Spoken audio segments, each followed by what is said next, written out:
Awaken Israel. Hey, Father, thank you so much for giving us yet another day. We're here and we want to do our best to worship you. Um, we're going to another Gregorian year, which many people regard as another another year. However, we know this is not the year according to you, because your year starts at a different time. However, we are looking forward to many more days of worshiping you and trying to please you in regard to our works and our actions. Please continue to open up our understanding. Forgive us for our sins and all of our misdeeds that are against you, those that we know about and those that we don't know about, Father. We're going to get some understanding on some of the ways that our forefathers have gone wrong and how we continue to go wrong. And we are going over those things in hopes to correct ourselves so that we can be with you eternally. Please continue to, like I said, open our understanding and help us to make it to you. In Yahweh Shai's name, I do pray. Hallelujah. Hallelujah. Hey, Shalom Israel. Shalom Israel. Woo! That's right. There we go. That's what I've been waiting for right there. Man. Finally, you know what I'm saying? Finally, the raging crowd. That's what I'm talking about. Man. Nah, it's all good. So we're gonna go over a few things tonight. We're in this season where there are a lot of spirits about us right now, and people on the surface appear happy, but these are not the spirits that we honestly want to be around, because they're driving us into a direction that is not good for us spiritually.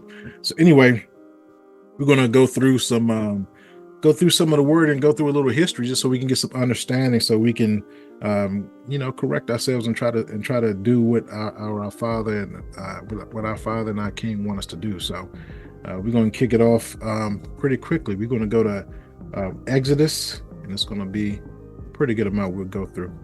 We'll see if we can get through it as quickly as possible. But we're going to go to Exodus 20. Exodus 20, 1 through 6. Exodus 20, 1 through 6. All right. I got it. Okay, let me get some of this stuff off the screen. All right, whenever you want to, brother. And God spoke all these words, saying, I am the Lord thy God, which brought thee out of the land of Egypt, out of the house of bondage. Thou shalt have no other gods before me. Mm-hmm.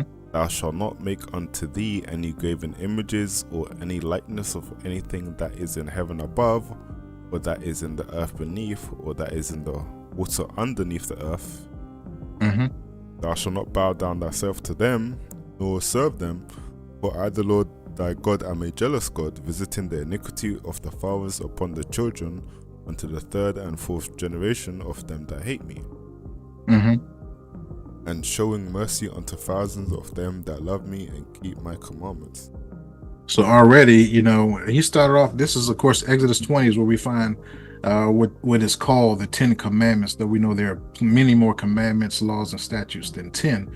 However, we see that it kicks off with talking about, not putting him first, basically. You should have no other gods before the Most High, and of course not having any graven images, which is another word for saying idols. We're not to have any idols. A graven image is an image, whether it be literally an image like a piece of art or a painting or a drawing. It could be a statue, it could be an object, it could be a plant, it could be anything that you use in a worship sense. You worship it, or has something to do with representing what you would call God, but it's certainly not the Most High and Yah, because they tell us not to do any of those things. Yep, Judah Nick. Also, for those who are watching and recording, Baruch chapter 6, once again, is a great chapter on fake gods and a lot of idol worship. So if anybody's interested, I want to learn about heathens gods, but also technically the Israelites when it went off as well. Baruch chapter 6 is a great chapter to watch about graven images and things that were made with hands that we were not meant to worship. Hallelujah. And unfortunately, we can look back in the Bible and say, "Oh, these people were stupid. How could they think that this is a God and blah blah blah?" But we're still doing the same things today, using these different images or graven images. You see them. You see them statues in Everywhere. people's houses everywhere, man. Stores. Some of them are logos for popular corporations all over the place. So they are everywhere. We just don't recognize them and understand that they are actually graven images used by many people in a sense of worship, even by ourselves, and don't realize it. You know, if you're asleep. Let's go to 22 through 25. And the Lord said unto Moses, Thus shalt thou say unto the children of Israel, Ye have seen that I have talked with you from heaven. You shall not make with me gods of silver, neither shall you make unto you gods of gold. An altar of earth thou shalt make unto me, and sacrifice thereon thy burnt offerings and thy peace offering, thy sheep and thine oxen, in all places where I record my name, I will come unto thee and bless thee. And if thou make me an altar of stone, thou shalt not build it on hew stone, for if thou lift up thy tool upon it, thou shalt pollute it. Okay, so what we're saying is something that most of us have completely mixed up. We don't dictate how we worship the Most High. He dictates how we worship Him. He tells us what to do, and we do it. If we do something opposite, or we're doing something that's other than what He tells us to do in terms of worship, we're not worshiping Him. We're doing our own thing, and that's abominable to Him. It's literally disrespectful, you know. So my God knows me and blah, all this other type stuff. Nah. Well, the most important thing is we need to know Him, and do what He tells us to do. So again, all of He's telling us about these other images, not to make images of silver and gold and all these other things. Again, these are just graven images and idols. We see them all throughout the word. Let's go to Deuteronomy 13. Deuteronomy 13, 1 through 11. Deuteronomy 13, 1 through 11. Let's get that up on the screen. Deuteronomy 13, 1 through 11. If there arise among you a prophet or a dreamer of dreams, and giveth thee a sign or a wonder, and the sign or the wonder come to pass, wherefore he speak unto thee, saying, Let us go after other gods, which thou hast not known, and let us serve them, thou shalt not hearken unto the words of that prophet or that dreamer of dreams, for the Lord your God proveth you to know whether you love the Lord your God with all your heart and with all. So again, a prophet, we all know what a prophet is. Someone is prophesying that something is going to happen, or predicting or saying that something is going to happen. A dreamer of dreams is the same thing. It's the same thing. So giveth thee a sign or a wonder doesn't mean that they're like working some magic. They're telling you what is going to come about. So it says that those things do come to pass, that if they don't come to pass, let me see, in the sign of the one that come to pass, where if He's spoken to thee, saying, Let us go after other gods. So in other words, these false people will give you these predictions. They'll say these things. They'll say these so-called prophecies, but what they're going to subtly do is couple what they're saying with other worship practices or other religious practices or other or false gods. So that's what it means by when He's saying and they say, Let us go after other gods. They're slightly, sometimes they're very obvious, because sometimes they make no bones about it. Hey, we're in witchcraft. This is what we do. Some of them say it straight out, but a lot of things are done subtly. In Christianity, sometimes even amongst Israelites, they know that they're Israelites. So we have to study up and understand things for ourselves, so that we do not go astray. Because there have been prophecies about when Yahushua is coming back that did not come to pass, and these are major, camps and organizations that people are following. And we're going to see what in olden times what was supposed to happen to situations like that. Because again, we're veering off His path. We did 3. Let's do 4. So first of all, don't listen to these people. Do not listen to these people, because they're taking you away And what the Most High is doing is He's proving who you're going to obey. He's proving you. So let's go to 4. You shall walk after the Lord your God, and fear him, and keep his commandments, and obey his voice, and you shall serve him and cleave unto him. Not that prophet, not that person that's saying this and saying that, not that dreamer, not this person that says God spoke to me. No, we listen to the Most High. We listen to Yahushua, who represents the Most High. All right, let's go to 5. And that prophet or that dreamer of dreams shall be put to death, because he has spoken to turn you away from the Lord your God. So that's what the problem is, and this is why we have to have a very keen eye and have our spiritual eyes open at all times, so we can detect what's going on, so we can discern what's happening.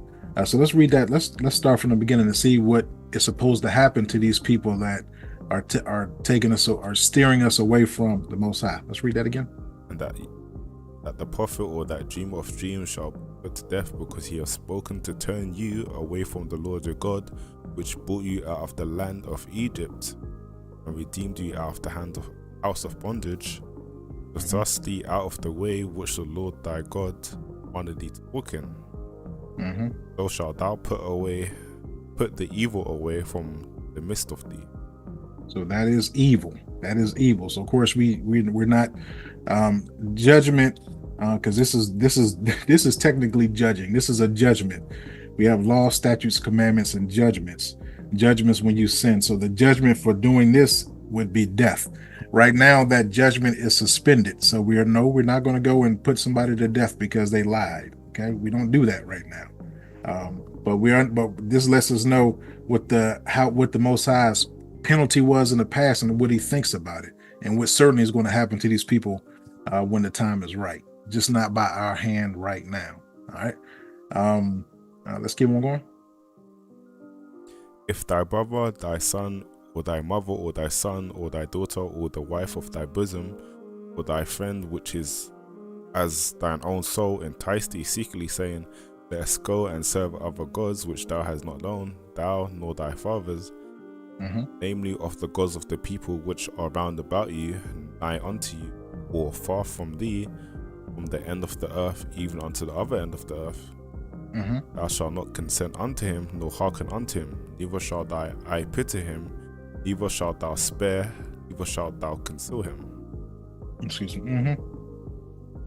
But thou shalt surely kill him, thine hand shall be first upon him to put him to death, and afterwards the hands of all the people. And thou shalt stone him with stones, that he die, because he hath sought to thrust thee away from the Lord thy God, which brought thee out of the land of Egypt, the house of bondage. And all Israel shall hear and fear, and shall do no more any wickedness as this is among you. So of course, the law, statutes, and commandments, this is part of the covenant that is between the Most High and Israel. So these are law, statutes, and commandments that the Israelites, the nation of Israel, the biblical nation of Israel is supposed to is commanded to follow. And we see that this relationship that He has with us, each individually, is very, very important to Him, and He expects it to be very, very important to us, such that we only put Him first, as He started off. Nothing is, not just no other gods above Him, but nothing comes above Him.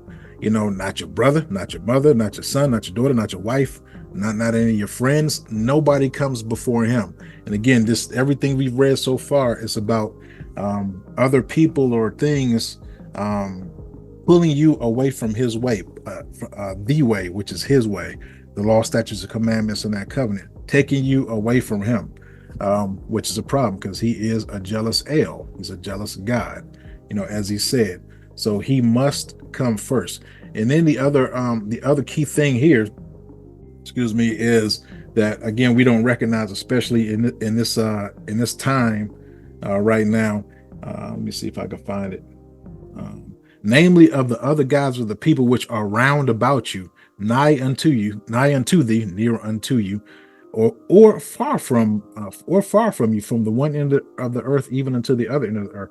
So in other words, don't follow the gods of the people around you, these other nations and stuff like that. Do not go after their gods. It's a problem. It's a huge problem. So the focus must be on him. All right, let's go to John. Let's go to First John 5:17 through 21. 1 John 5:17 through 21. We're gonna keep things moving. All righteousness is sin, and there is a sin not unto death. All unrighteousness is sin. That's right.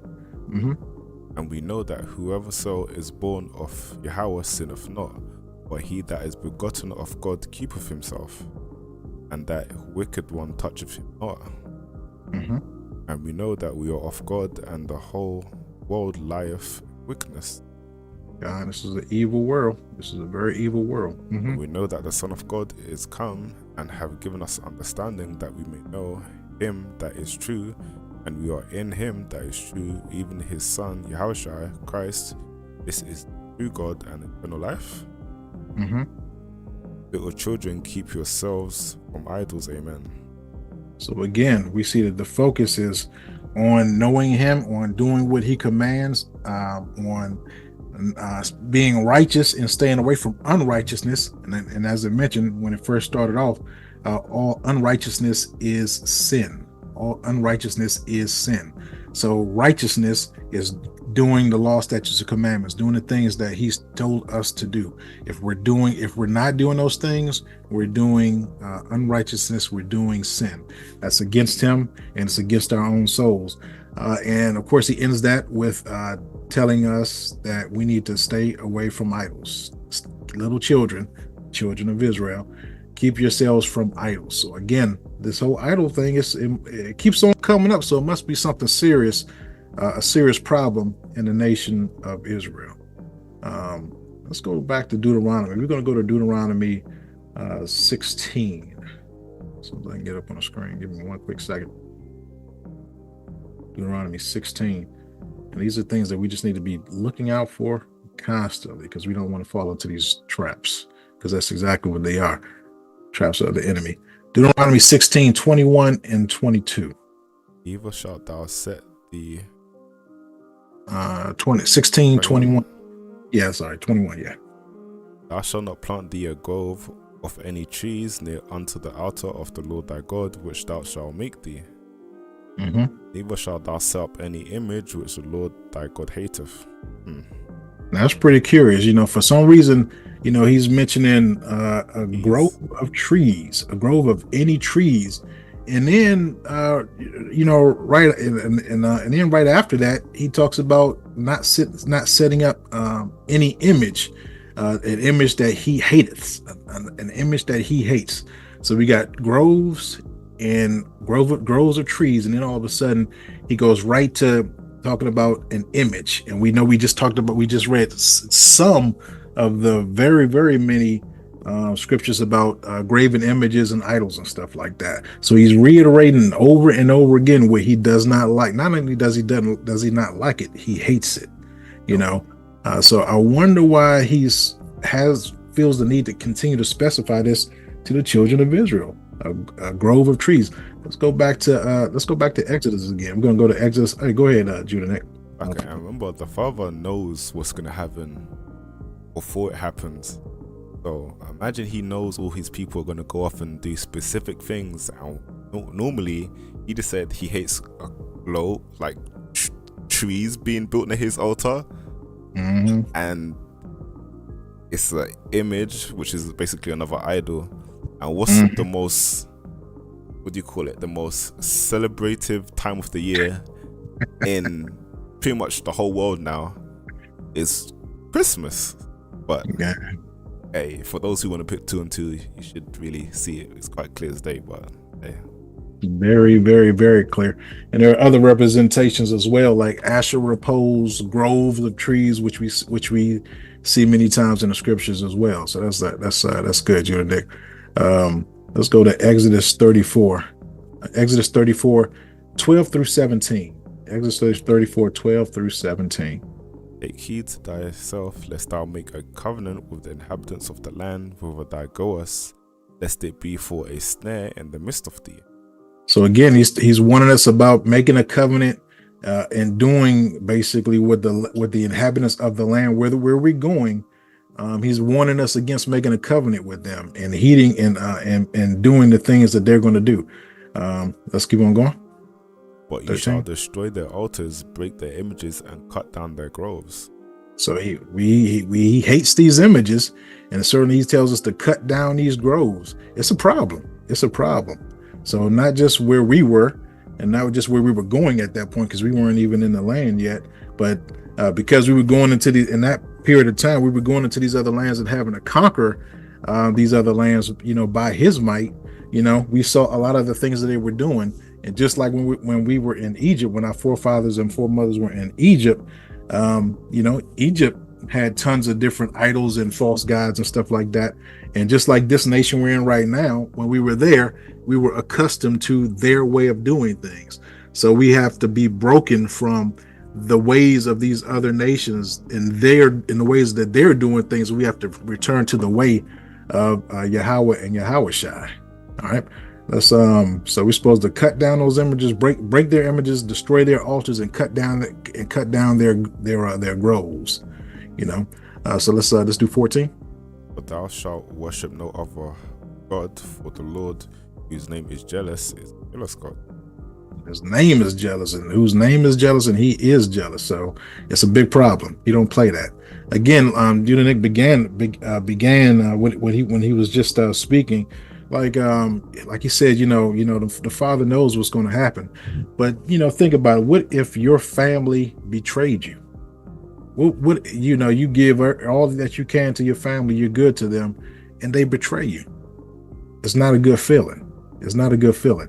Well, Israel is the family of Yah and Yahushua, and that's precisely what we did and what we're doing. Judah. And also, to make it even worse, like these idols that Israel went to chase after, right? These images and all these man-made things, they weren't even alive. I would understand worshiping a person because they can do something for you in a sense, right? But they weren't even alive. They had, even in scriptures, they had to fake gods being alive, and they got caught for doing it, and people got killed for that. So they went after things that weren't even alive. Do you know how I can understand why the Father would hate it and want to destroy Israel for that? God, that's gee, it's not even a lie. Look, man, it's crazy. And again, it seems so crazy. When we look back and we read it, it's so obvious. But the same thing is happening today. I'll give a prime example. You mentioned, Christmas trees. Well, we got this Santa Claus situation, right? What is Santa Claus supposed to eat? What do the kids what do they leave for him? Supposedly leave for him when he comes? Milk and cookies. Milk and cookies. Santa Claus supposedly likes milk and cookies. So when your kids are younger, many people will say, "Hey, kids, let's bake some cookies for Santa and leave him a glass of milk and cookies." So when Santa Claus comes, he'll be welcome in your home when he drops off the presents for the family, and he can eat the little milk and cookies when he's there. So who was eating the milk and cookies? Probably the dad and mom when the kids are asleep. They're pretending that this God, somebody ate this thing. It's the same thing. It's a sacrifice that you're giving to a God. And then you're pretending that this God that is not alive, so he ate this thing that you left him. It's the exact same thing that you were just talking about, dog. And we still do it today. And we know that we're doing it today. We know that they're not that we ate it or whatever the case is. It's the same thing that still goes on today. And then they're gonna say, "We're doing it for the kids. We're doing it for the kids." Yeah, you definitely are doing it for the kids. yeah, but we just read earlier that look, if your brother is taking you away from the Most High, your wife, your mother, your kids, your son and daughter, it's a problem. So if you're doing this thing for the kids, it is not an excuse. So, Most High hates it. So also, legally speaking, right? Legally speaking, according to law, your kids could kill your parents. In that situation, yeah. You're trying to take them away from the Most High. know it ain't gonna feel right, but look, it's a problem. It is an absolute problem. All right. Let's see, where were we? Did we do let's do 15 and 15 through 17. Lest thou make a covenant with the inhabitants of the land, and they go a whoring after their gods, and do sacrifice unto their gods. One call thee, and thou eat of his sacrifice. Mm-hmm. Thou shalt take of their daughter unto thy sons, and their daughters go a whoring after their gods, and make thy sons go a whoring after their gods. Mm-hmm. Thou shalt make thee no molten gods. So again, all of this stuff started out with what? Destroyed their altars, break their images, and cut down their groves. We're seeing a repeated pattern here, repeated concerns, by the Most High. And in addition to that, he's talking about what's happening in these lands, where we're going into, where there are already inhabitants there. So in other words, it's not our land. He's wanting us not to go and deal with these people. First of all, we're supposed to marry among ourselves to keep our nation pure, which did not happen. But we know we know that's in the word now. So Israelites, you're supposed to marry and make families with other Israelites only. That's according to the word, because it says here, when we deal with people of other nations, they can make our daughters go a whoring away from, go a whoring after other gods, and the females of other nations can make our sons go a whoring after other gods. In other words, pushing us away from Yahweh and Yahushua, and that's a major offense. And he ends it again with, "Thou shalt make thee no molten gods." Nothing comes before him. Judah Nick. And also, didn't Solomon do this also? Mm-hmm. When he had foreign woman or strange woman. Yeah. We wasn't meant to marry them anyway legally, but Solomon did what he did, and look what happened to him. He got punished for it. So. And we are still getting punished for it, because that was the reason why the nation broke into two, split into two in the first place, because of his folly, and we continue to follow after his folly. And not only was he marrying them and having children with them, but he also was building them altars to their false gods.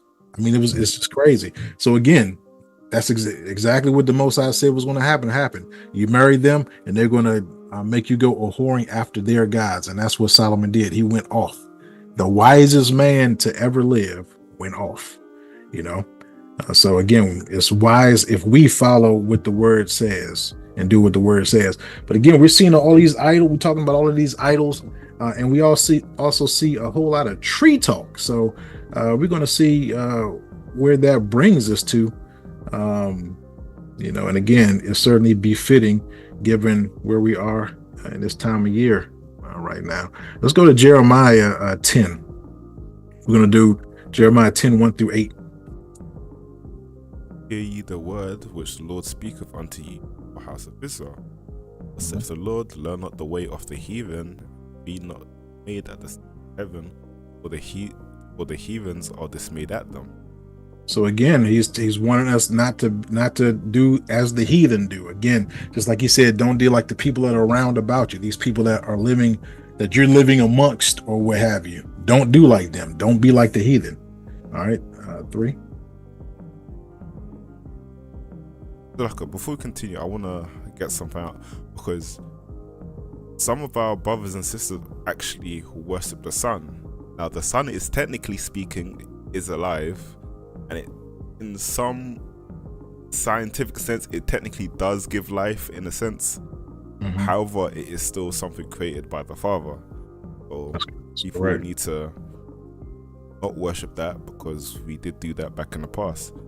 Look, if we really look at it, and it's going to be hard for people to believe and understand that, but Christianity is a sun worshiping religion. You're not worshiping the Elohim of the Bible. You're worshiping the sun. It goes back to, you probably won't tackle all that right now. It really goes back all the way to ancient Babylon. And it just comes all the way down under different names. But Christianity is a sun worshiping religion. Hence You're the worshiping the sun. Sunday's church service. But I got a verse to come out just for clarification, because I know a lot of brothers and sisters. I came across one person who worshipped the sun. I couldn't believe it. I thought they was joking, but it was like, yeah, like this. I get the sun's a liar, but it doesn't do that much for you. I get it. But this is Acts 7:42. Okay. I get it. Okay. 7:42. Yeah. All right, I'm almost there. Share my screen. Okay. So I'll read it. It's Acts 7:40-42. Then God turned and gave them up to worship the host of heaven, as it is written in the book of the prophets. O ye house of Israel, have ye offered to me slain beasts and sacrifices by the space of 40 years in the wilderness? So if you change that to the NIV version, it also literally says the sun and the moon and the stars. So it's even worse. And also, I'll go precept. And those are the hosts of heaven. Can we get Deuteronomy 4:19? Deuteronomy?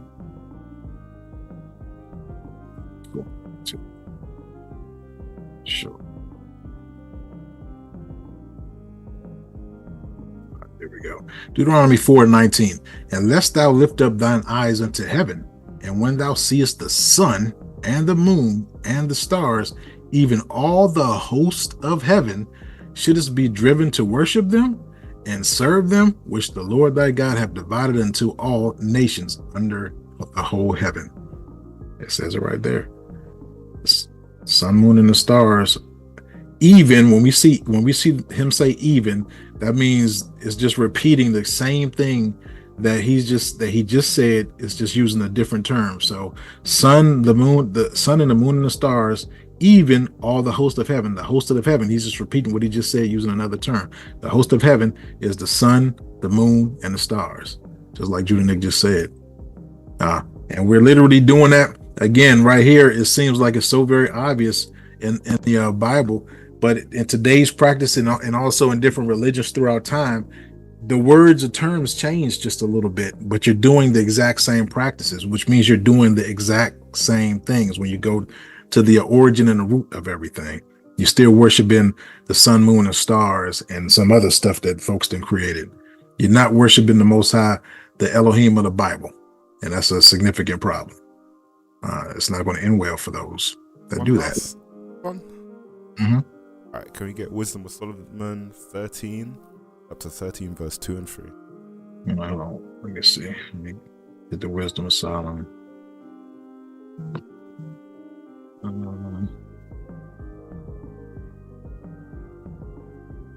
Oops. Wisdom of Solomon. What was it again? Chapter 13, verse 2. Wisdom of Solomon. 13, 2. Okay. All right. The Wisdom of Solomon is in the Apocrypha, ladies and gentlemen. Oh, yes. So good. Is this big enough for you to? Well, I guess I got it. It's up to you. This is Wisdom of Solomon, chapter 13, verse 2. But deemed either fire or wind or the swift air or the circle of the stars or the violent water or the lights of heaven to be the gods which govern the world. Goodness. Continue. With whose beauty, if they being delighted, took them to be gods. Let them know how much better the Lord of them is, for the first author of beauty have created them. Most High created stuff. And we can read one more verse, the last one. Sure. Hey, Anthony, because technically, remember, the stars, I mean, some ordinances of the stars technically do give, in a sense, some form of power, but we just, should I read it? I got it. Which, where is it? Verse 4. Oh, this right here? Yeah. Okay, I get it. But if they were astonished at the power if they were astonished at their power and virtue, let them understand by them how much mightier he is that made them. Exactly what I was saying earlier. So God. technically they're not wrong, but that is not what the Father wanted them to worship, because that is his creation. Yeah, and when he says they're not wrong, he's saying that it's not wrong that they support life, but it's the Most High that's created all of these things, and they are just creations of Him, and nothing replaces the Most High, and nothing replaces Yahweh Shai, nor their word. But this world will certainly steer you in the wrong direction. So that's why we're talking about this stuff, so we can get back on point. Let's get back to Jeremiah. Here's my share button. I'll lose it every time. All right. We're going to see if we can speed it up a little bit. Jeremiah, we're back in Jeremiah 10. Free. Are we in Jeremiah? Did we make it there? Yeah, we have verse 3. Okay. Let's start at Jeremiah 1. Verse 3. Verse 3. I cut us off before the Christmas stuff started. Okay. All right. Yeah. Let's read Jeremiah 10 and 3. Mm-hmm. But the customs of the people are vain, so pointless. For one cuts a tree out of a forest, the work of the hands of the workmen with the axe. Mm-hmm. They deck it with silver and with gold. They fasten it with nails and hammers that it move not. So, you want to pause that and explain that? Yeah, absolutely. So again, these are customs. Customs are tradition. The customs or the traditions of the people are vain. They mean nothing. They're worthless, just like Judah Nick said. They cutteth a tree out of the forest. Where y'all getting your Christmas trees from? They were cut down, the ones that are real, and then you have some imitation ones, but they're being cut down out of a grove of trees.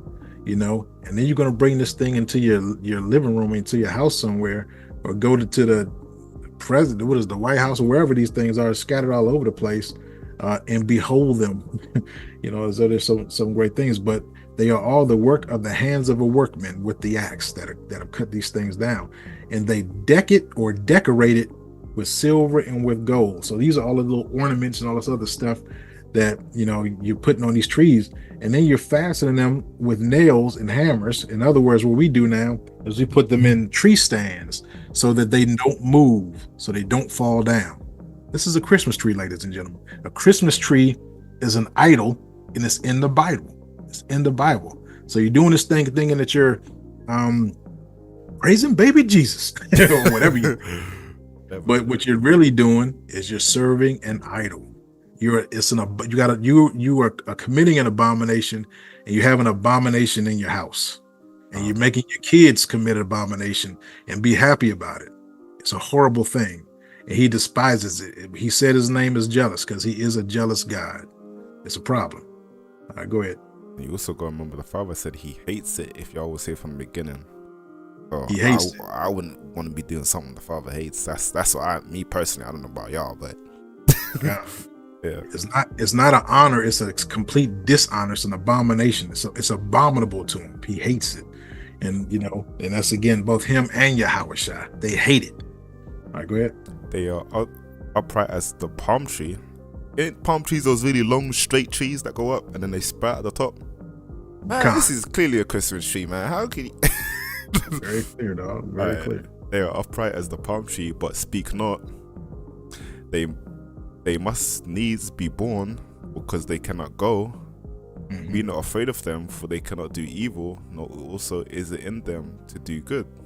Because they're not alive, just like Judah just said. And when it says they needs to be born, that means you need to bear them. You need to pick them up in order for them to move. They can't do it by themselves because they cannot go. So being born in this situation just means you have to pick them up and move them because they're powerless. They're daggone objects. All right, 6.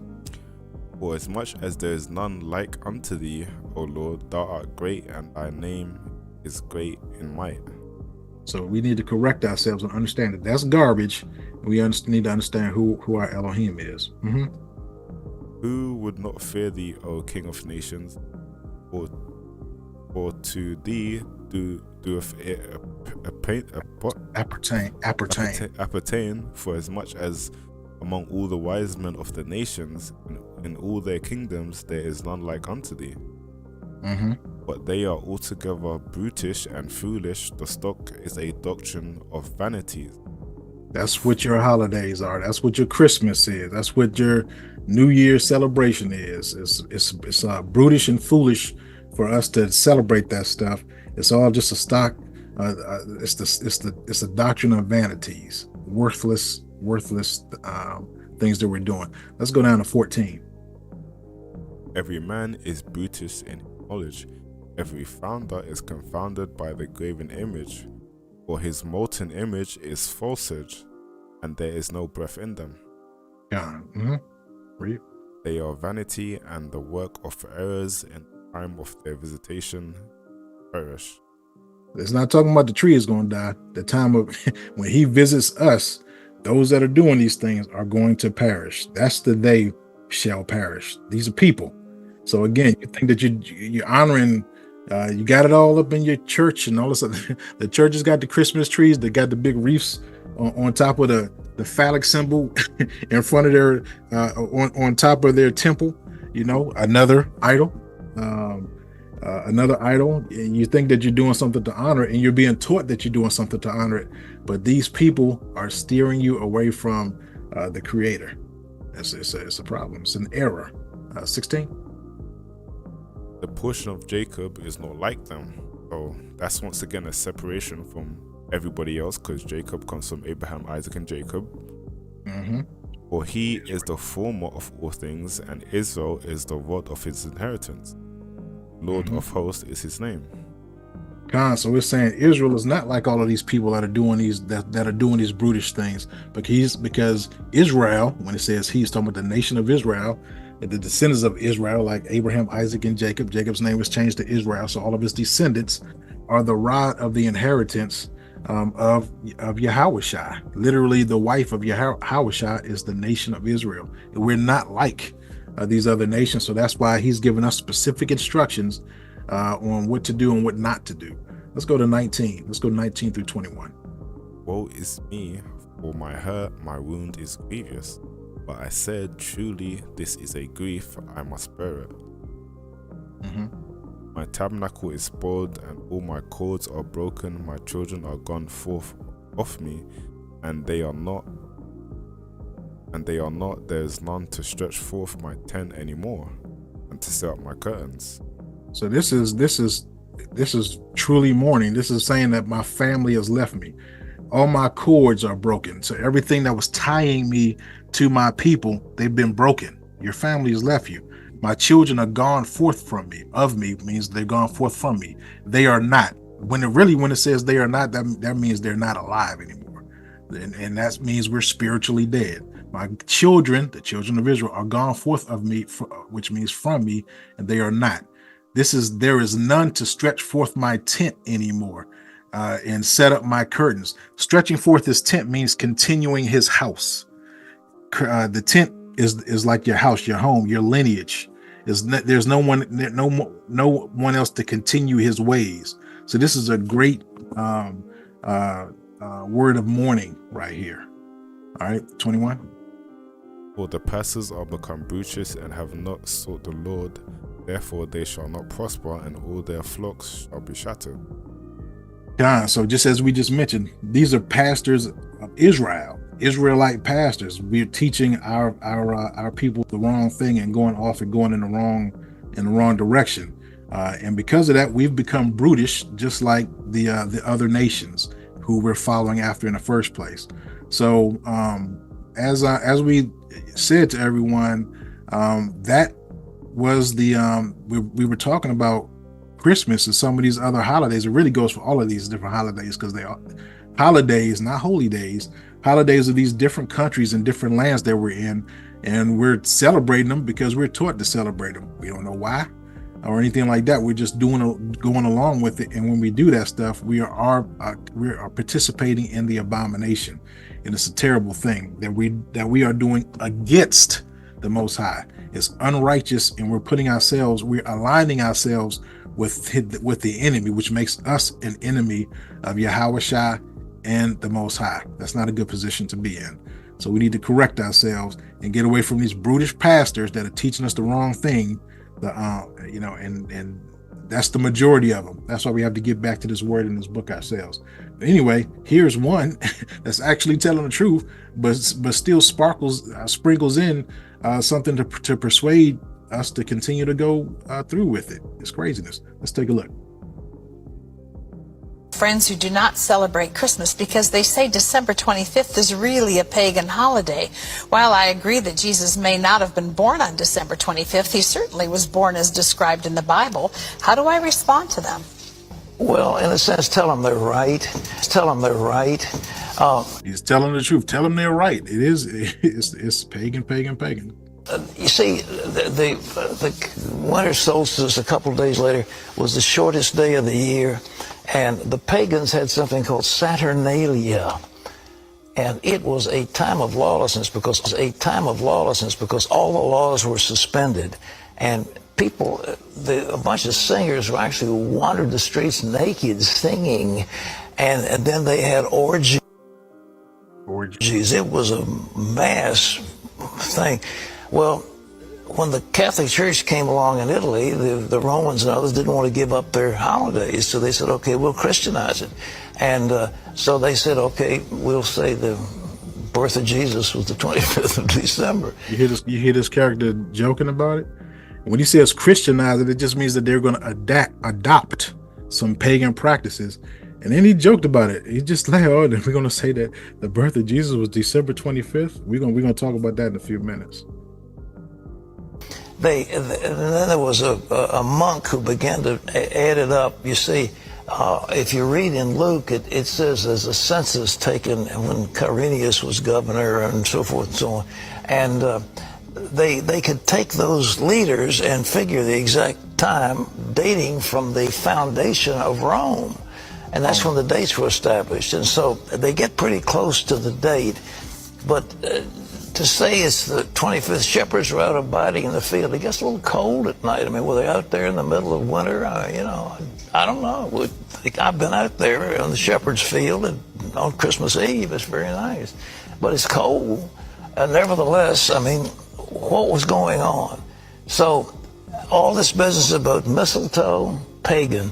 Christmas trees, pagan. Giving out gifts, pagan. Every bit of it is pagan. Every single bit of it is pagan. We've Christianized it all. And so that's good. And so we have time, we celebrate for Jesus. Craziness. So he says, oh, that's good. And he sit down there, he revealed the whole history, and that's a major broadcast, reveal the whole history. Mm-hmm. That's an old clip, a very old clip. The information is out there. There's no excuse for us to not know. And that's why when Yahushua comes, some of us are not going to be here. Well, some of us are going to be taken, if you know what taken means. It is not taken to paradise.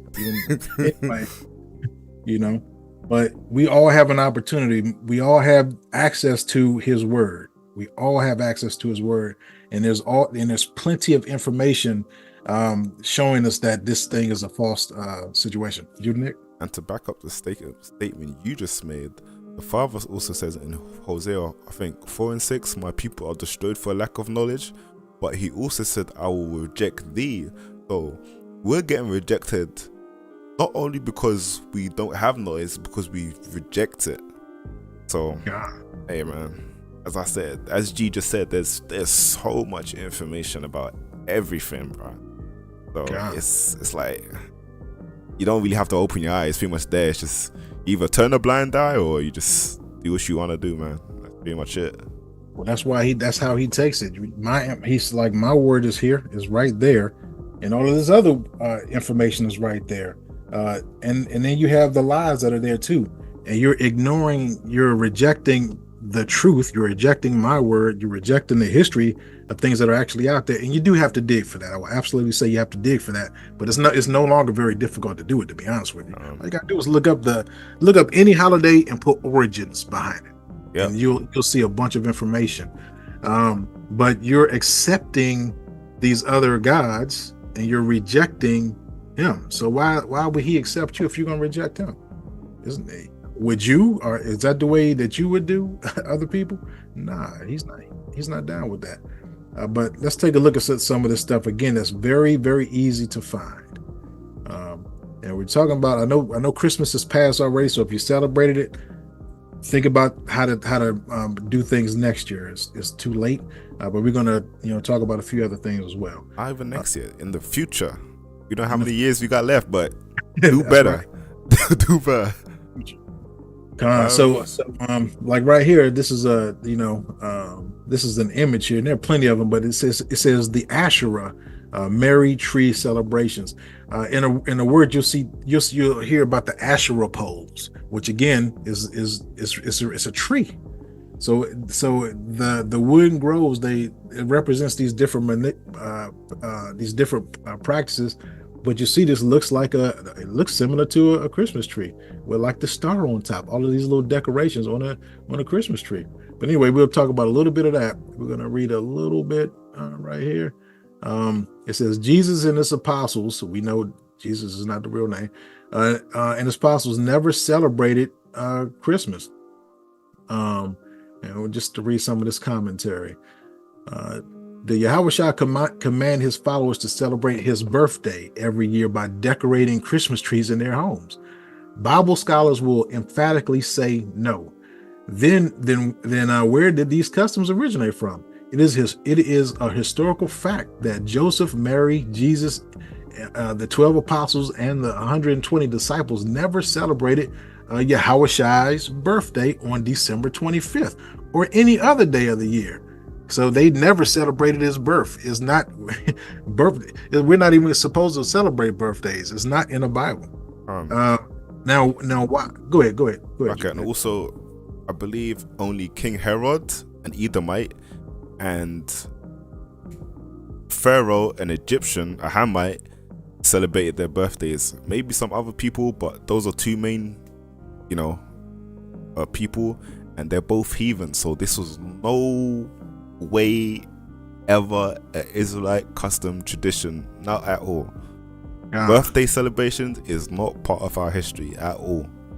John, it is self-worship. It's actually the Satanic Bible. The Satanists say that it's their highest day. A person's birthday is their highest holiday. The holy day to them, the highest holy day to them is one's birthday, because it's worshiping oneself, when we're told to worship Yah and Yahushua and no one else,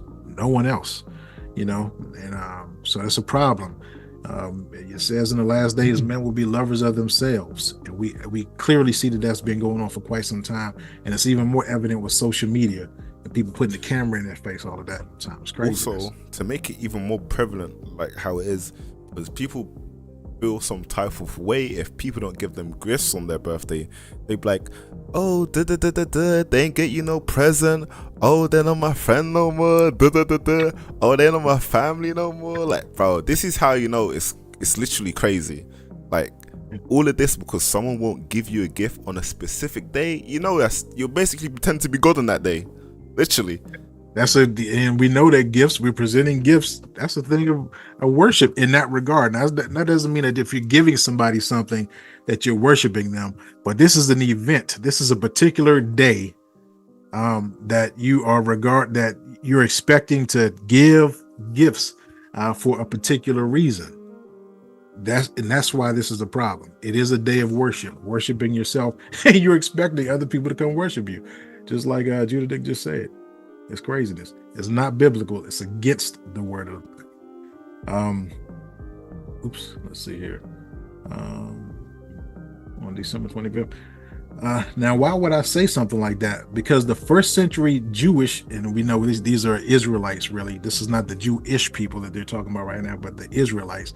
The first century Israelite historian Josephus has noted that Israelite families or Jew families did not celebrate birthdays. Nay, indeed, the law does not permit us to make festivals at the birth of our children, and thereby afford occasion of drinking to excess. So this is a quote from the writings of Josephus. Josephus is an Israelite historian. He was around during the time of Yahushua, actually, as a matter of fact, but he's wrote many books and documented many things that were going on at that time. Nay, indeed, the law does not permit us to make festivals at the birth of our children, and thereby that lets you know that Josephus is an Israelite, because he says our children. He is an Israelite, and thereby afford occasion of drinking to excess, to getting drunk or partying just because your birthday. For the let me see if I want to read this. For the first 300 years, the birth of Christ wasn't celebrated in December or any other day of the year. The celebration of birthdays, including that of Yahweh, I'll just say Jesus right now because that's what people are celebrating, and it's wrong. including the celebration of birthdays, including that of Jesus, was rejected as a pagan, heathen tradition by the apostles and all of Yahushua disciples. For one thing, the astrological implications of the celebration of the birthdays, pagan practices like astrology, are specifically prohibited in the Bible. The prophet Isaiah warns Yah's people to stop seeking advice from stargazers and astrologers who worship the false gods made of wood and gold that cannot save them. He advised them to listen only to the Lord their God, and that's Isaiah 47:48.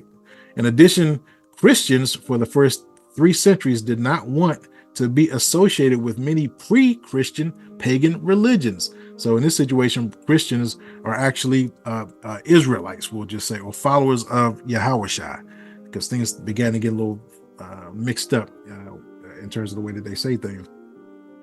But again, these are pre-Yahushua pagan rituals that people were doing. But I'll read it just for clarification, the way that they wrote it. In addition, Christians for the first 3 centuries did not want to be associated with many pre-Christian pagan religions that honored their sun god's birthday. Just like Judah Nick just said, sun god's birthday on the 25th of December, the winter solstice. So again, that is celebrating the sun god's birthdays on December 25th. So the history of Christmas trees, again, it goes all over the place, far and wide. The history of Christmas trees has many roots, ranging from the use of evergreens in ancient Egypt and Rome to the German traditions of candlelit trees that made its way to America in the 1800s. And this is the History Channel's website. Discover the history of the Christmas tree with the earliest winter solstice celebrations to Queen Victoria's decorating habits and the annual lighting of the Rockefeller Center. Oh my days! You need to see that name. You should know. X. But you see how this history is going all the way to Egypt, Rome, Germany. Oh. Does it say Israel anywhere? Oh, nowhere. Has nothing to in the summary. It doesn't even mention Yahushua, or it has nothing to do with Yahushua or the Most High whatsoever. Let's take another look at this. You want to take it? Is this clear to read? Yeah. Might be small. You want to go ahead and read this real quick? Evergreen trees were important fertility emblems for pre-Christians. Ceremonies marking the winter solstice. Solstice. And I just want to stress this real quick. The evergreen tree was an important fertility emblem. So that tree is a god of fertility, a god of life.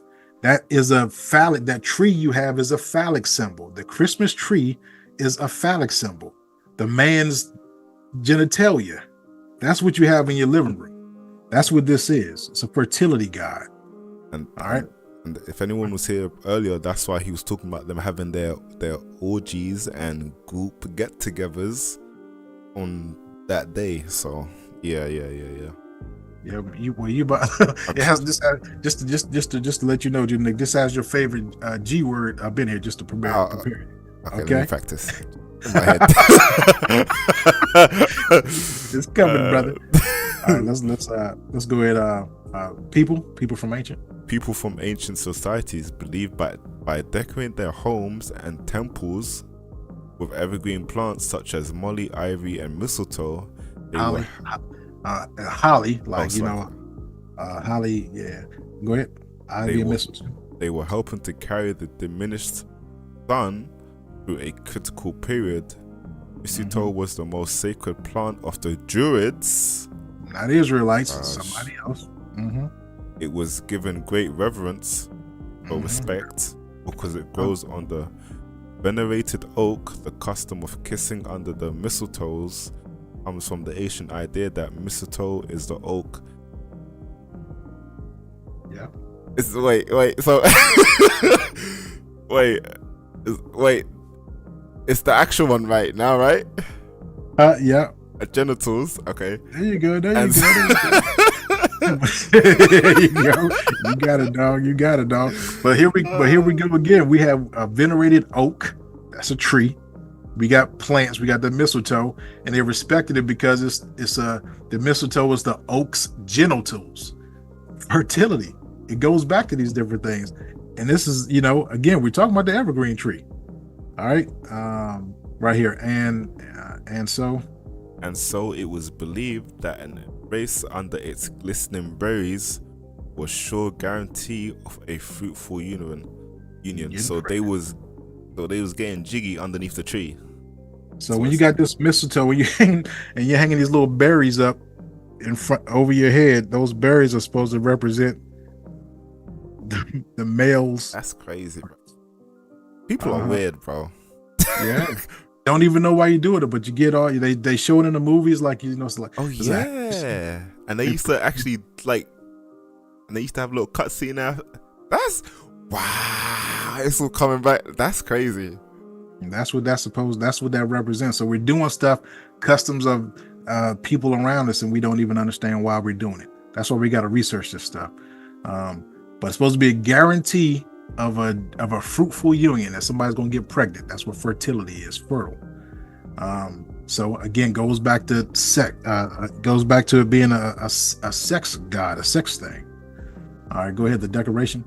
Decoration of Christmas, survival of pagan tree veneration, was centuries before Christianity. Holly was used for celebrating their midwinter Saturnalia. So all of these things are again pagan. So we got to research it. So just to go even further, we were talking about December 25th. Where did that come from? Again, we're talking about this winter solstice, but even before that, 16 pagan gods born on the 25th of December. Has nothing to do with Jesus or Yahweh. This is just some of them. Mithras, the Persian god of light and truth, was worshipped by Roman soldiers and emperors. He was born from a rock and killed. All of this stuff is, these are fables. This is all fables, so it's going to sound wild. But this is what people are worshiping. And again, the names have changed throughout time, but the customs have remained the same. So this December 25th thing is not what you have been taught to believe it is. Nick? There is a game called Smite. Right. Oh, this is kind of out of the blue for those who are watching. There's a game called Smite, right? And they have so-called gods, right, that you use as characters that you play in. And they're all fake gods, right? And they even have their bios, and they're actually legitimate bios that you can read, and they have the origins, the regions of where these gods come from, and the whole. I promise you, if anyone has played that game or has seen the characters in the game, you see Ra in there, Osiris, Odin, Apollo, all of them, and they keep adding new ones. I'm telling you, man, it's crazy. So that's even a quick way. By the games you play, you can even see where these stuff come from, and they literally have origins. They tell you where it's from. It's that bad. Yeah, I mean, they in comic books are the same way. Some of these heroes and villains come from these different myths, and even some come from the Bible. So again, it's we have to study to show ourselves approved. It's really crazy, and it sounds ridiculous, and it is ridiculous. But you need to learn what it is so that you don't do what's ridiculous. You're just doing it under a different name or a different tag. There's one, Osiris. Most of us have heard of that because that's an Egyptian thing. Osiris, The Egyptian god of the underworld and resurrection was killed by his brother Set and revived by his wife Isis. He was the father of Horus, and the judge of the day. His birthday was celebrated on the 25th day of the month of Kiok. So again, we know that way back in time, the word December wasn't there, but you can go back and look at the time of year when these things were and understand that that's what it was. That's what it gets to. Horus, again, Krishna, Hindu, Buddha. This is when all of these things are being celebrated. Attis, Dionysus, yeah. Heracles or Hercules, Zoroaster, Sol Invictus, there's your son. Adonis, Balder. Balder, I think, is in the comic books, that's like Thor's brother or uncle or something like that. Yeah, there we go. The Norse god of light and joy was the son of Odin in Frigg. Frigg is, I think that's where you get Friday from. Quetzalcoatl, Tammuz. Tammuz is in the Bible, a Sumerian god of vegetation and fertility. So again, that's literally in the Bible. There's a scripture that talks about them, the women weeping for Tammuz. Actually, even on the Hebrew calendar, there's a month called Tammuz, because the months, just like the months on the Gregorian calendar, are called after pagan gods.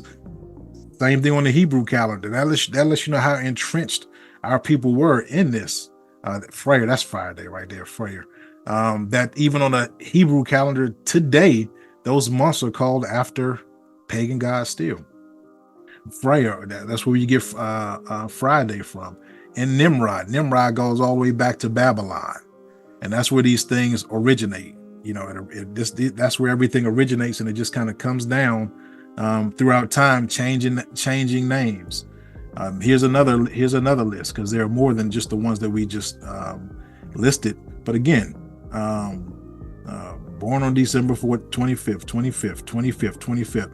It has nothing to do with Yahushua. They even put Jesus Christ there because honestly, Jesus Christ is a Christian religion, Roman creation. It's not Yahushua of the Bible. It's a creation, a Roman god. It's not the same thing. You got to do your research to understand these things. Again, just more information, and that's why you'll see a lot of these things rival some of the same stories that are told about Yahushua. But you know not what you worship, as it says in the word. You know not what you worship. So it's important to read and get some understanding of these different things. So those are just some things about Christmas. But we're going to take it even further because we are not off the hook. Let's go to Daniel.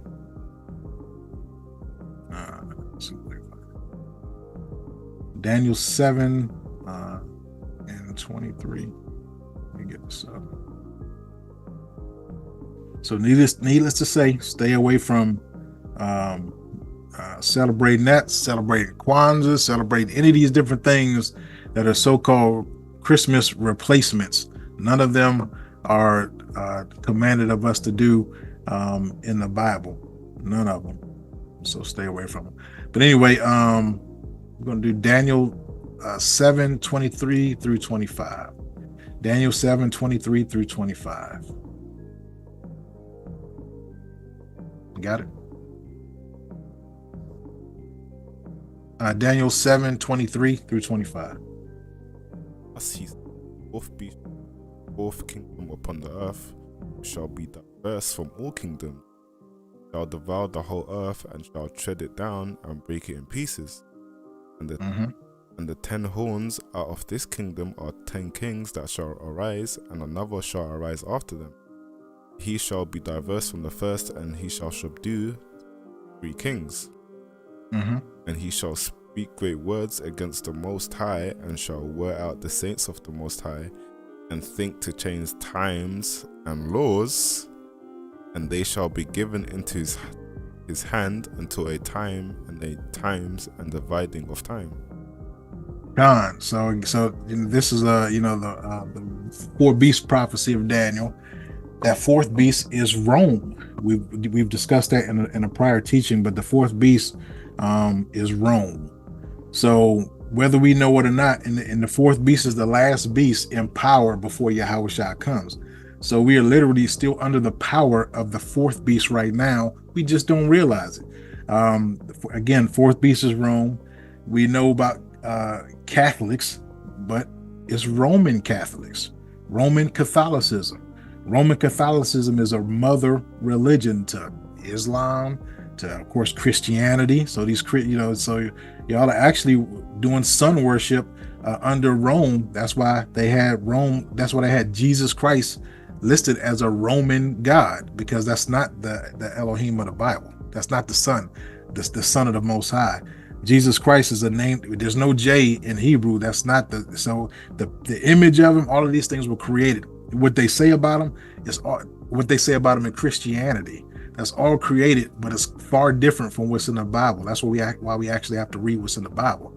But in this situation, it says, of course, Rome was diverse or different from all of the other kingdoms. And it said it's going to it's going to devour the whole earth. So if we were to take a poll of the largest religion on the earth, we know it's Christianity. Most people are going to say Christianity, and this, again, it really descends from Babylon, but it goes under the name of Roman Catholicism, because Catholics consider themselves Christians. Even people that don't follow the Bible will say, "Yeah, I'm a Christian," and wear a cross and stuff like that. It's not according to the Bible. But anyway, this fourth beast, Rome, Pope, all of these different representations are going to speak great words against the Most High and shall wear out the saints of the Most High. The saints are Israelites. We talked about that in another lesson. And think to change times and laws. So when it says times here, what does times refer to? What does times refer to? Any idea? Would it be like the months? It's definitely the months, and it's also appointed times. So appointed times, another way of saying appointed times would be feast days, or another way of saying feast days would be holy days. So the holy days that the Most High said, tells us to celebrate in His Word.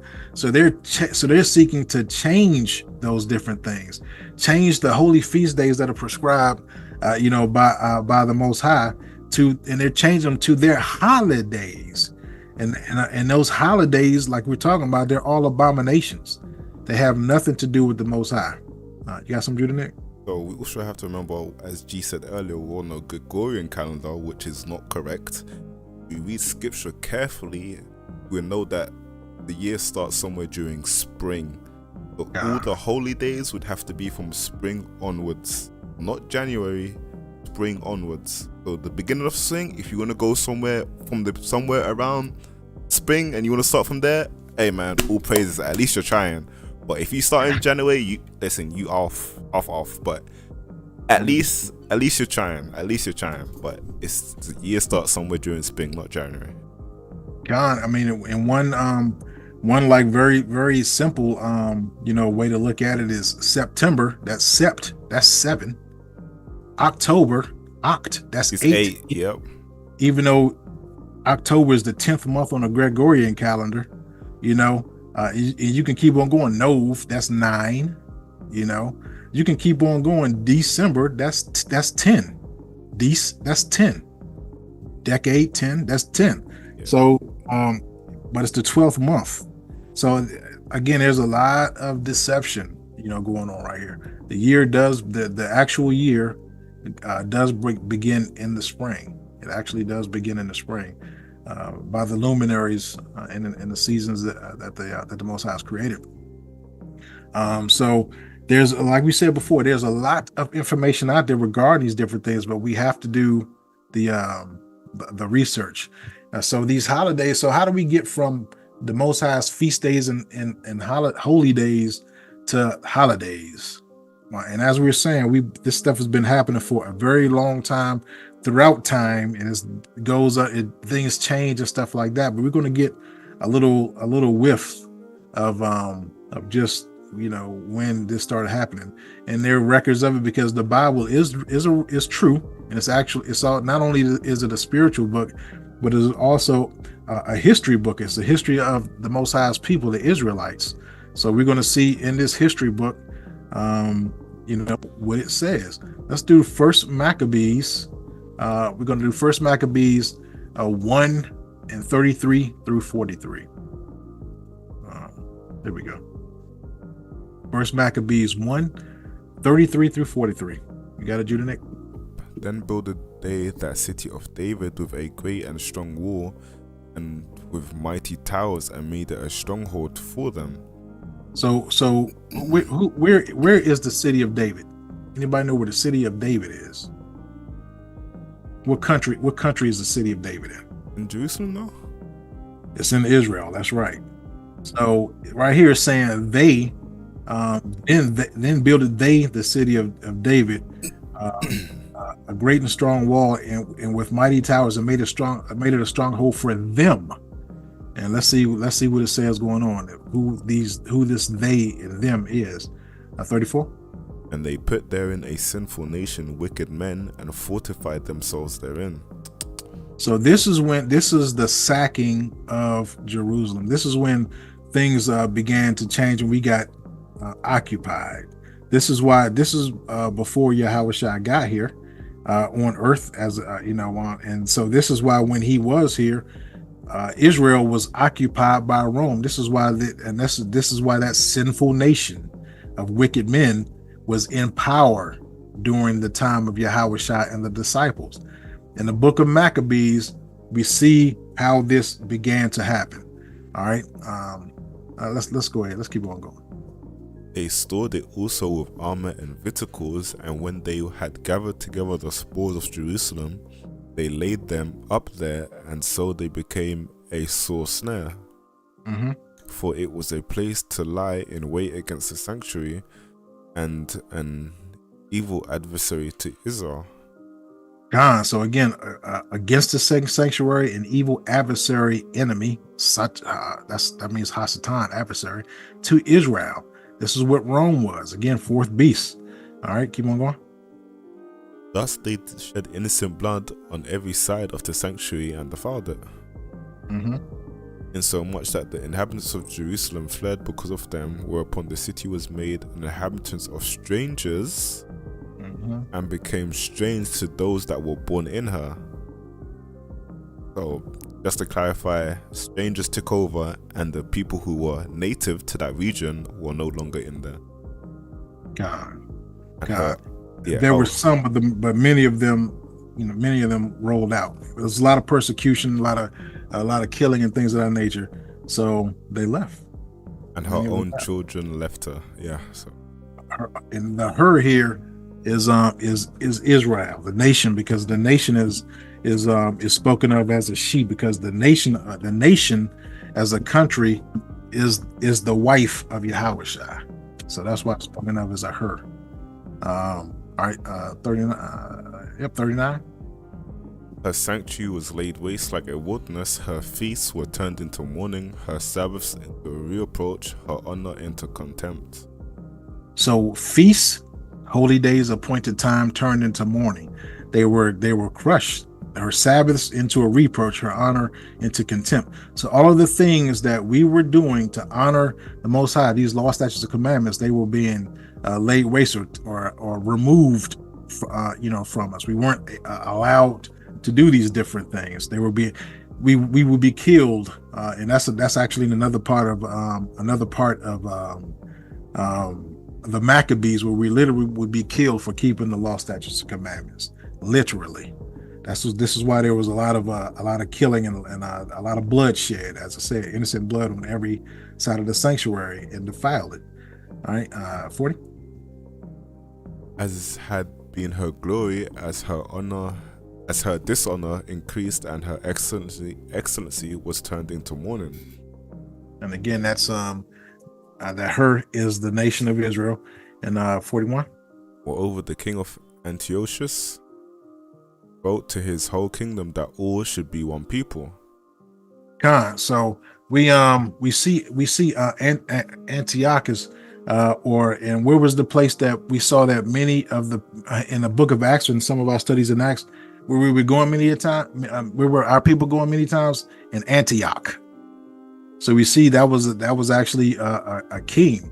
It was actually the Greeks, and the Greeks turned into the Romans. As it over the course of time.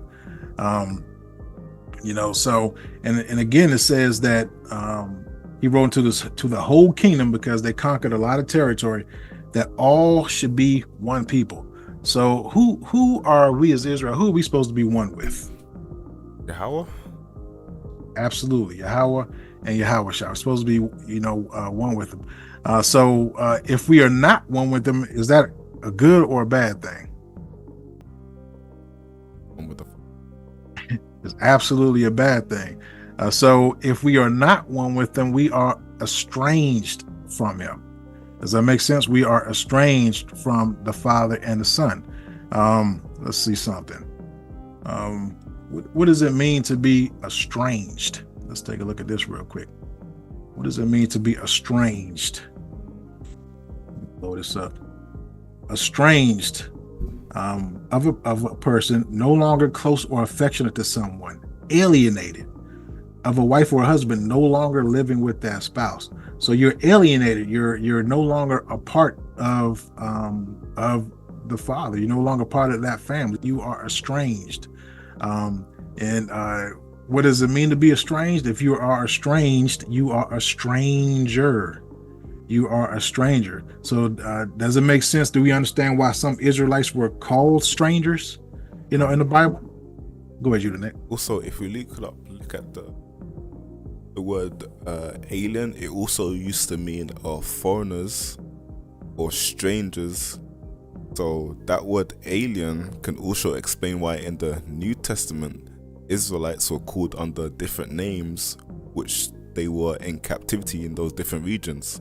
Hence they were called Grecians, Romans, and X, Y, and Z, but they were only aliens because the Father had made them estranged to him because they were breaking commandments.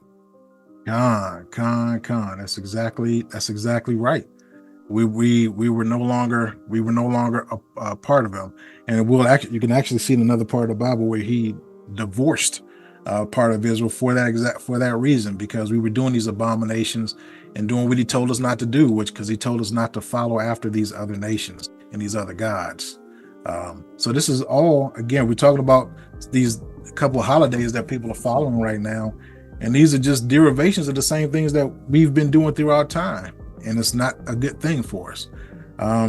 Let's go to 42. Yes, thanks. And everyone should leave his laws. That's a bad thing. So all the heathen agreed according to the commandment of the king. Let's read 41 and 42 just to make sure we're all on this. We all get the full concept. Let's read 41 and 42. Moreover, King Antiochus wrote to his whole kingdom that all should be one people, and everyone should leave his laws. So all the heathen agreed according to the commandment of the king. Yeah. Okay. Yes. Yeah. So what we have here is that, again, it's their whole kingdom. So that it's many countries that they conquered. So he wanted them to be a melting pot, basically all under the same understanding, just like they call this country a melting pot. So that was the same thing. So if hopefully we can begin to see some similarities. But this is a melting pot of people. So when you come in here, you're supposed to be American, and you're supposed to leave your own customs and all these other types of things. This is the same thing where it says right here, and everyone should leave his law. So everyone's own their own customs, their own ways about people from all of these other countries. They were supposed to leave them and form under the Grecian or the Roman rule, the Roman laws. So all the heathen didn't have a problem with that. They agreed with it, but it's a problem with us. Let's go to 43. And again, for us, these laws, what would these laws be for us that they want us to leave? They will want us to leave our commandment. God, they want us to leave our laws, statutes, and commandments, and that's a problem. Let's go to 43. Many also of the Israelites consented to his religion and sacrificed unto idols and profaned the Sabbath. God. So again, all of these things are still going on today, so this right here is kind of marking how we don't even know who we are anymore. How our you can read a lot more about it in depth in the book of Maccabees. We don't know who we are, how our ways are now. We look at them and they're foreign. When we say these different things about what the truth of the Bible is, it's foreign, and people think we're lying, even though it's been in the Bible the entire time, because we simply do not know, we don't read, and we're unfamiliar with it. So from seeing all these different things, we can see that we are still under the Roman rule. That's the fourth beast, just like we just read about in Daniel. We see that we're still practicing these different laws, these strange laws of other nations, not our own nation, but these other nations, and we're separated from Yah and Yahushua by doing those different things.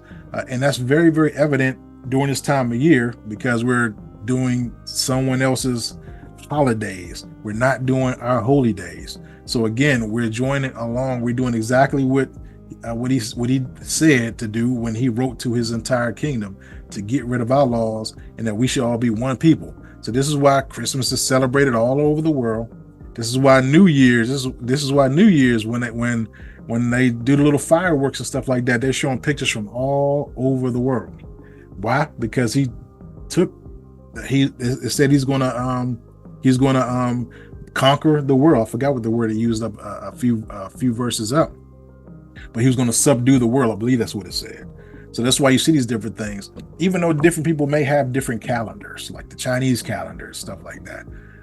But again, this is all a problem. And if we go back to the beginning of the lesson, we see that all of these things are going right back to idol worship. And he had a lot of words against idol worship this entire time. So we went through Christmas already. We're already past that. The next thing coming up is so-called New Year's, New Year's Eve, New Year's Day.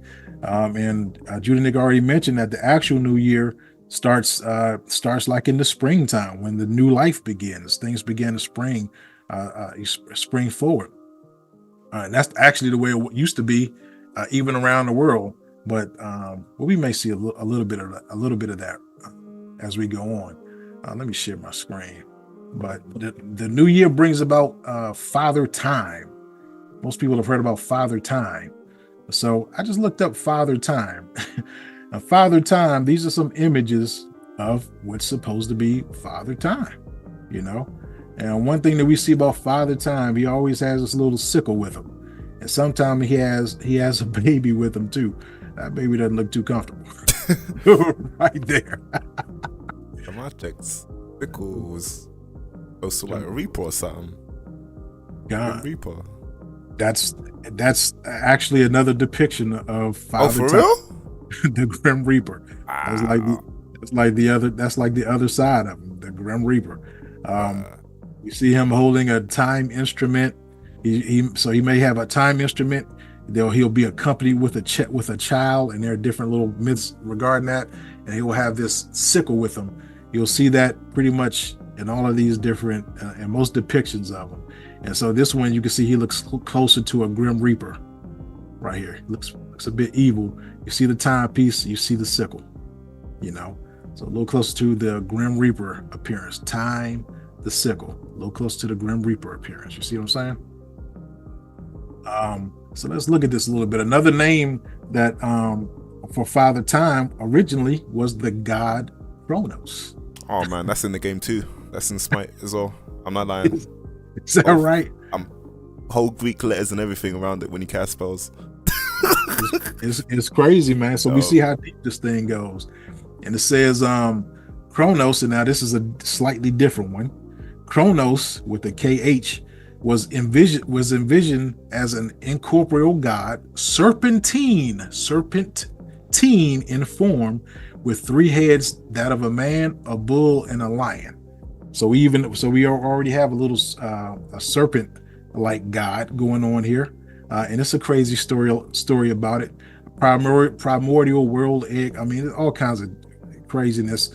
But let's go a little bit further. The figure of Kronos was essentially a cosmological double of the Titan Kronos.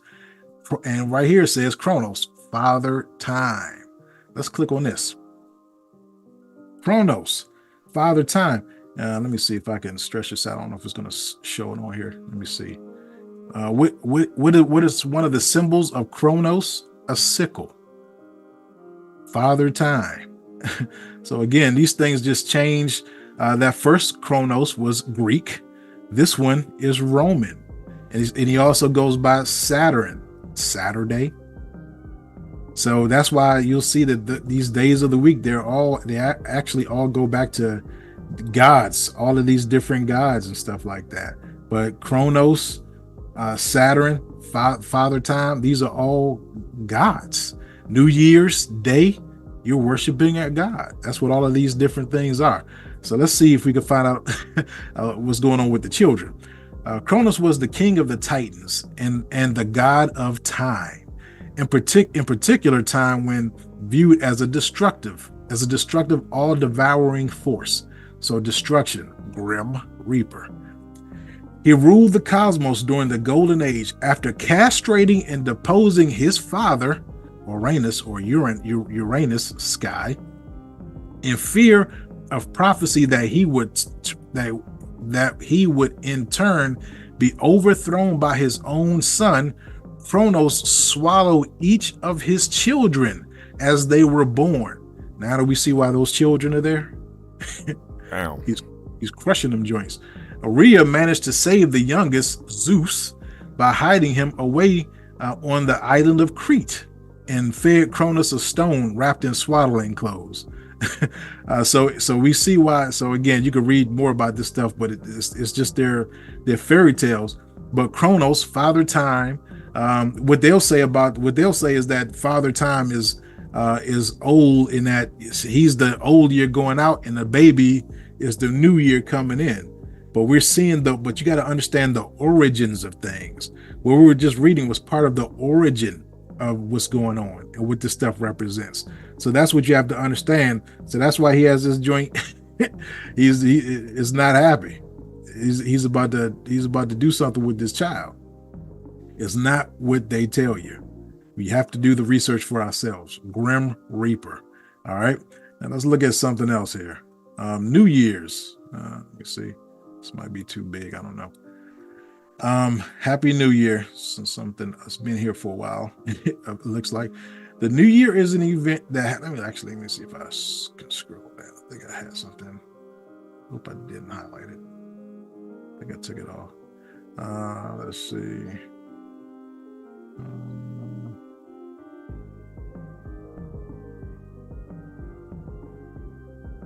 I'm taking that off. The part that I wanted us to read.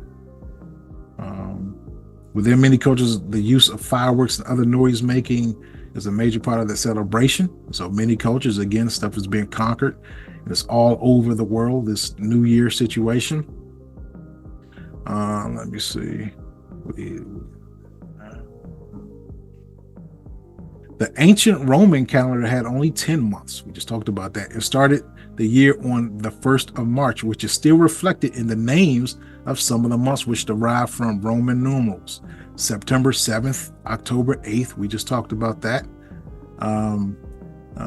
Discussed that. And we also know that the names of these different months are again descending from the names of different false gods, pagan gods.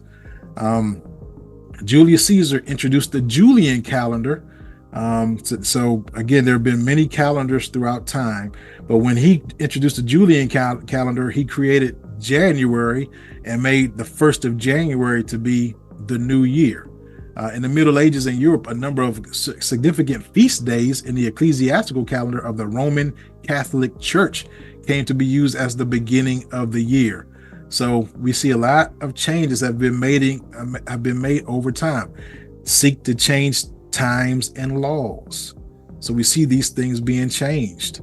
Rome in the Catholic Church, Rome, the fourth beast, is going to seek to change times and laws. So we see these things.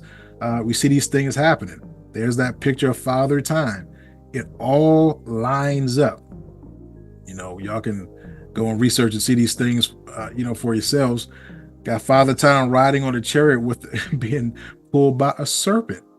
All of these things. There's that scythe or that sickle again. Please do your research. When you're celebrating these things, it's not what you think it is.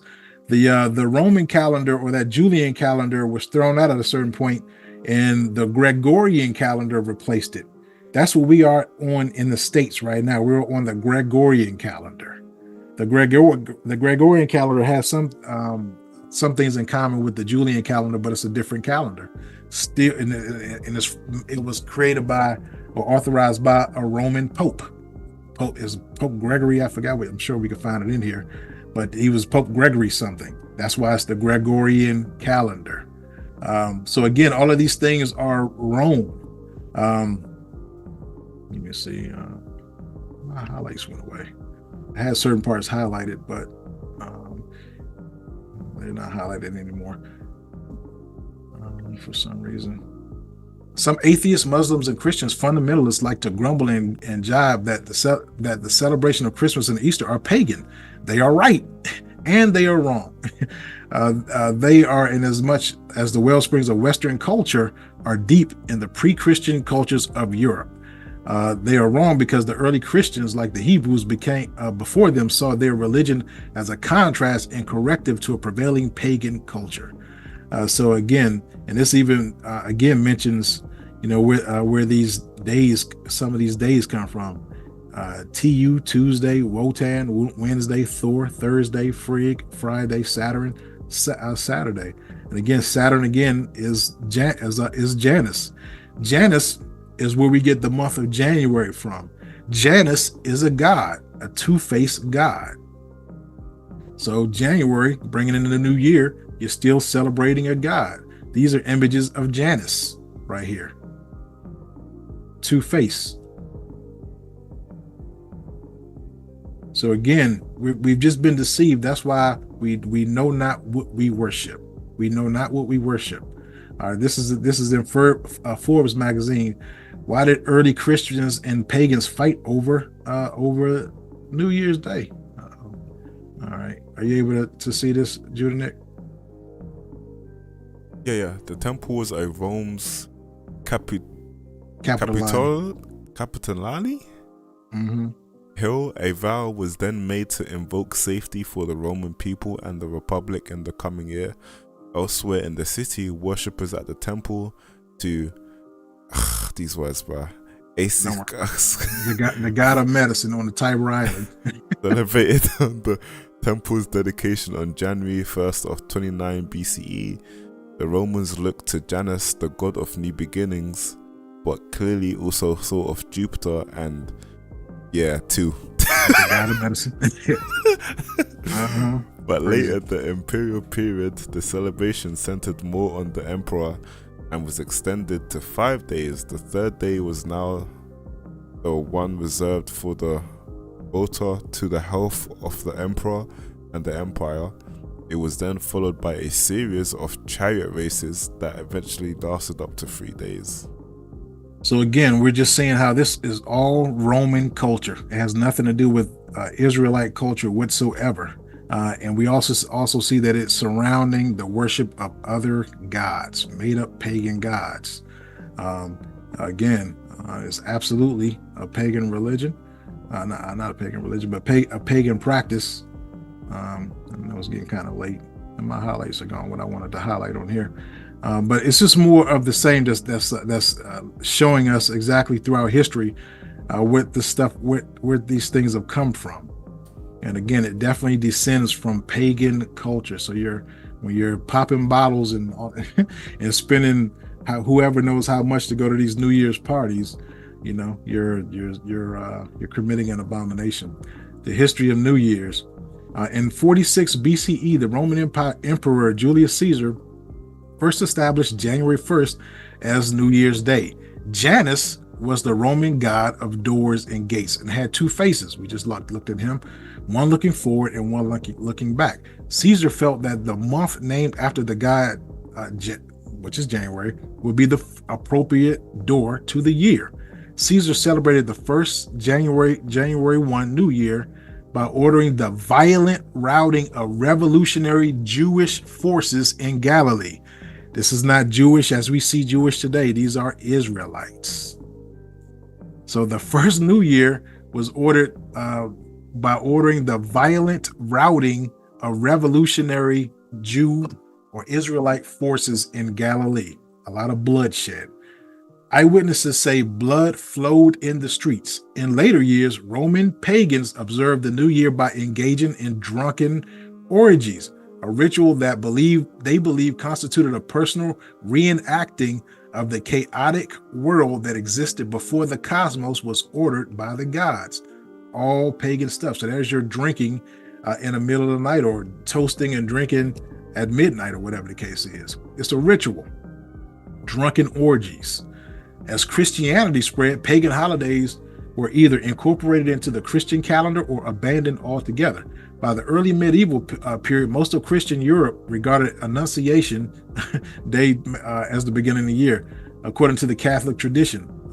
We won't go through that. Let me see. This kind of goes through how they went on and accepted it again. And there it is. After 500 years later, 1582, Pope Gregory abandoned the traditional Julian calendar because of some issues with the timing, and he created another calendar, the Gregorian calendar. And again, that's what we're on right now. The Gregorian calendar differs from the Julian calendar in 3 ways.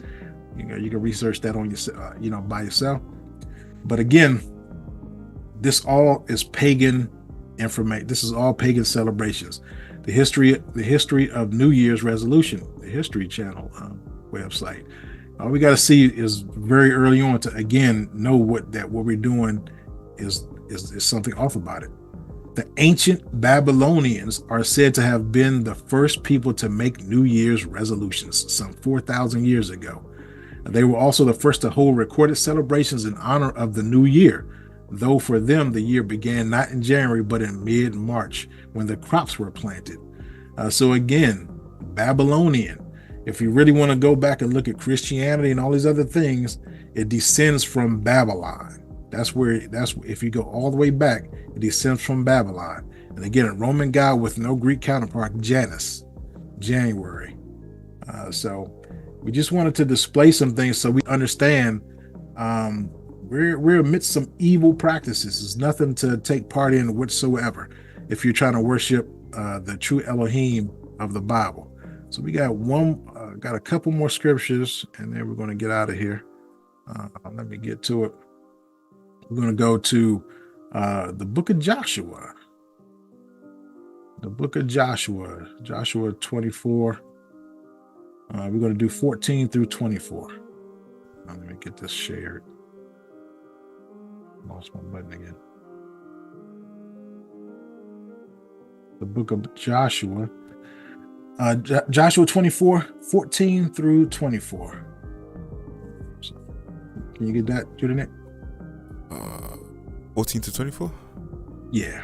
Now therefore fear the Lord and serve him in sincerity and in truth, and put away the gods which your fathers served on the other side of the flood and in Egypt, and serve ye the Lord. Mm-hmm.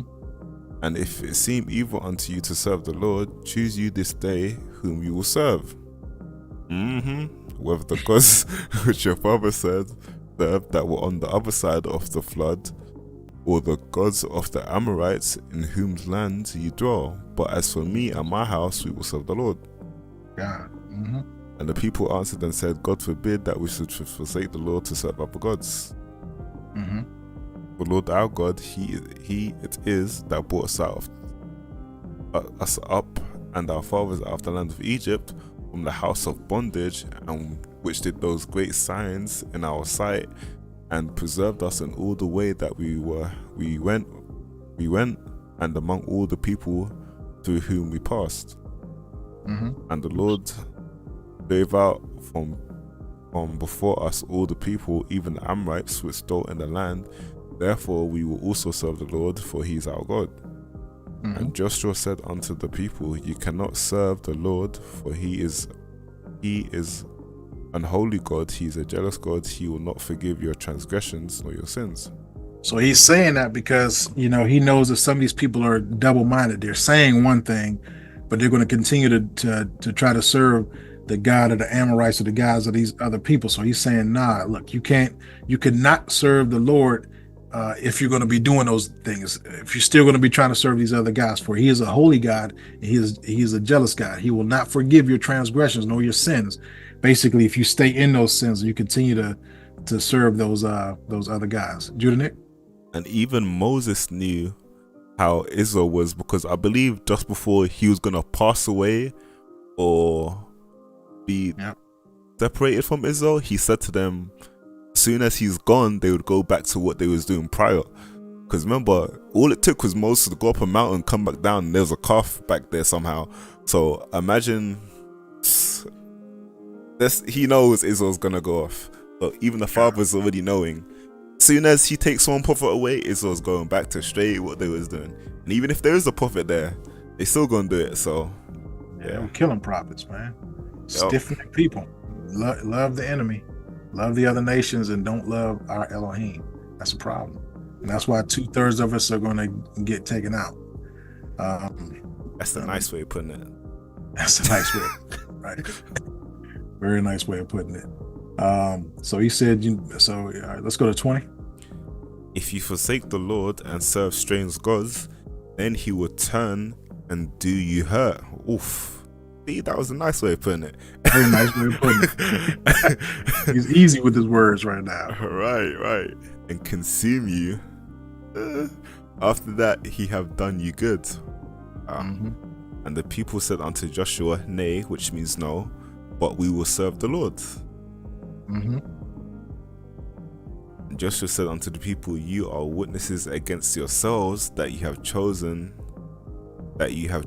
you, the Lord, to serve him. And they said, we are witnesses. Now therefore put away the strange gods which are among you, and incline your heart unto the Lord God of Israel. And the people said unto Joshua, the Lord our God we will serve, and his voice we will obey. So that's the way we have to go. But when we say, we believe the Bible, we believe in the God of the Bible, we believe in Jesus, what you're trying to say is you believe in the Elohim of the Bible. And when you say that, then you are being a witness against yourself, because in the Bible it tells us what to do. And again, Joshua 24 and 22. And Joshua said unto the people, ye are witnesses against yourselves that ye have chosen you, the Lord, to serve him. And they said, we are witnesses. So when we say that, yes, I believe in the Bible, I'm going to follow the Elohim or the God of the Bible, we are witnesses against ourselves when we don't do it. So we're piling on evidence to be for the Israelites to be part of that 2/3 if we are going against the word of the Bible. So again, this is why we have to read the Bible thoroughly and study it. We have to study it. We have to live it out.